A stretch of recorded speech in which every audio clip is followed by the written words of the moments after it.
A mostly winning close to the week on Bay and Wall Street. I want to talk about the TSX first because it was higher for a 7th straight day. So that is the best winning streak now in more than a year. Up by about 1% this week, still down by almost 3% year to date. As far as the U.S. goes, modest gains there. All three major indices down by about 1%. A number of concerns for investors this week. The U.S. Federal Reserve likely to raise interest rates next week. Bank of Canada not expected to do much on interest rates this year. Now, the Canadian dollar got close to a 9-month low today, and some analysts suggest that it could go lower. Spotify is preparing for an IPO, so circle April the 3rd on your calendar. That's the day Spotify will make its debut on the New York Stock Exchange. If you're on the trading floor that day, just by chance, you won't notice anything. Spotify executives will not be ringing the bell. The CEO is not going to do any interviews, and there won't be any party. The decisions are by and large in line with Spotify's unusual approach overall. The company does not have any plans to raise new capital.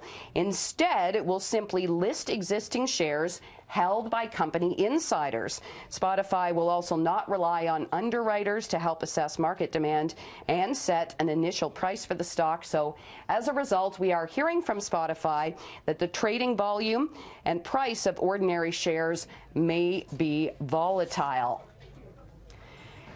If you've had trouble with your bank in the last year, you are not alone. Complaints about banking services handled by an industry ombudsman surged by 28% last year. Credit cards, mortgages, and personal accounts drawing the most customer grievances. Now, the number of investigations on credit cards actually doubled to 112, or 30% of all banking cases.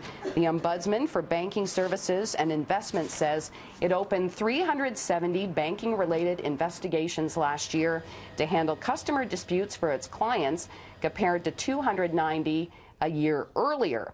Now, this dispute resolution firm says that the spike in new cases marks the highest level the industry ombudsman has seen in the past 5 years. And it's worth noting that these complaints are specifically for Scotiabank, CIBC, and the Bank of Montreal, because TD, Royal Bank, and National Bank use a third party. So TD, as it turns out, the first bank in Canada to do this, but a number of financial institutions in the U.S. have done this, and now BMO has done it too. No buying cryptocurrencies like Bitcoin with credit cards. Last month, TD said it was halting this practice as it reviews the evolving market. And the Bank of Nova Scotia says it's also looking closely at its cryptocurrency transaction policy. Now, RBC does allow its credit and debit cards to be used to buy virtual currencies in limited circumstances, but at the same time, it also cautions clients that a sudden drop in the value of the coin could leave them exposed. Today, Bitcoin trading at around $8,500 US. Now, it was more than twice that in December, which perhaps illustrates the volatility. And the search is on for Canada's best public restroom. This is the 9th year for the contest run by Syntest Canada.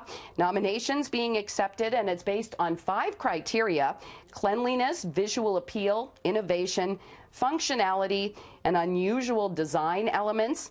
Now, last year, you can see here that the winner was Bayview Village Shopping Centre at Bayview and Shepherd, and it was picked based on its chic decor, elegant chandeliers, cushioned chairs, and touch-free toilets, faucets, and hand dryers. So, if you would like to nominate a bathroom, bestrestroom.com/Canada. It will be narrowed down to 5, and then voting begins. You might be asking why this is in a business report. Well, the idea here is to reiterate that a clean, well-stocked bathroom directly impacts a company's ability to attract and retain customers. Live in the 680 newsroom, I'm Kris McCusker.